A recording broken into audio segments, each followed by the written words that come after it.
I've definitely noticed the building up of the community. There's no longer any vacant land. Everywhere you look, there's a house or a business, a shop. Garden City and Hempstead used to be kind of the shopping mecca of the area. A lot of little shops up and down the streets, and that has changed. The little shops now have almost all gone out of business, and they're taken over by the big stores, the big mall stores, the Targets, the Walmarts. I think it's Fulton there in Hempstead, between Main Street and Franklin Avenue. It was just lined with little shops, hat shops and dress shops, and you buy prom dresses there, and they're all gone now. That's the thing I noticed the most, is that it's become more industrialized and less shopper friendly. Okay.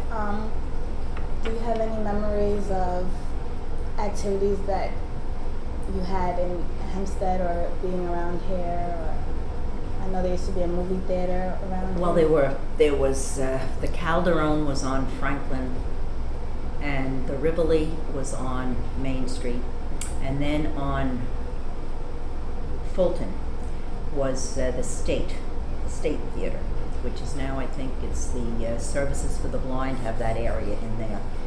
Well, as children, we came every Saturday to the movies, just almost every Saturday. We'd meet our classmates, and it was kind of a thing to do, and you'd either go to the Rivoli or the Calderon. We were not allowed to go to the State Theater because they showed R-rated movies. Although the ratings weren't in at the time, it would be comparable to today's R-rated movies. So our parents never let us go to the State. But we did go almost on a regular basis on Saturdays, particularly through the school year. We'd all meet. Okay. Did you shop a lot in the areas of the little shops? Oh yes. When Easter came, everybody really dressed in those days, and we would go get our Easter bonnets and our little coats and dresses. And when prom time came, we bought all of us bought our prom dresses in Hempstead. One after another, one shop. There was a bookstore at the corner of Franklin and Fulton, Wamrath's bookstore, and it did a wonderful business because it was the only one around. The Hempstead Library was Garden City's library, because when I was a girl, Garden City didn't have a library. So there was an old house on Hempstead Turnpike, opposite where Home Depot is today.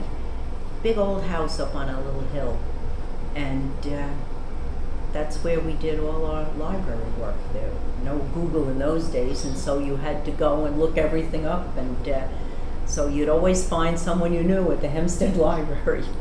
Hempstead and Garden City shared it. Okay. Did you have a favorite shop, or on Main Street, or? I don't think I had a favorite shop. It mattered what you were looking for. There were a couple of hat stores, believe it or not. In those days, women wore hats to church, and a proper lady didn't get all dressed up without a hat.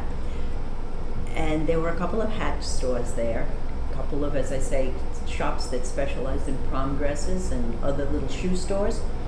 So, and then there were the department stores. Arnold Constable and Franklin shops were at the corner of Franklin and Fulton. So basically, it depended on what you needed, where you shopped. So I had no favorite. We just went to the one that supplied what we were looking for. Okay, and how is transportation?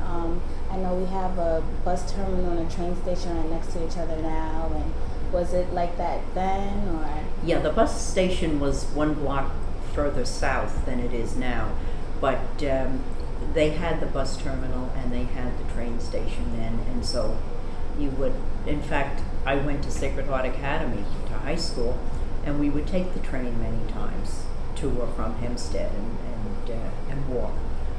So the railroad has always been there. Okay. I don't know what the building structure was back then compared to how it is now. Like, how was it built? Was it nicer? Is it, had it changed? The station, you mean? Yeah, the station. The station has been remodeled much to the better. But it was a cute little station. All the stations along it was very similar to what Nassau Boulevard and Garden City stations look like now. just small buildings, and there was always someone in attendance. There was always a ticket seller. It was never, it wasn't ever empty. There was always somebody there, so anytime that you went there, you felt comfortable.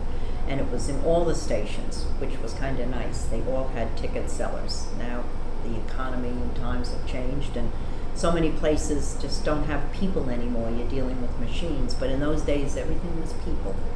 And I think it's better now because it's a much nicer building. It's been improved, but it wasn't bad in those days. The terminal was not so hot looking, and I think they've definitely improved on the terminal. But it was a very innovative thing when they brought it in, because it opened up the island to an awful lot of people who didn't have transportation, no cars.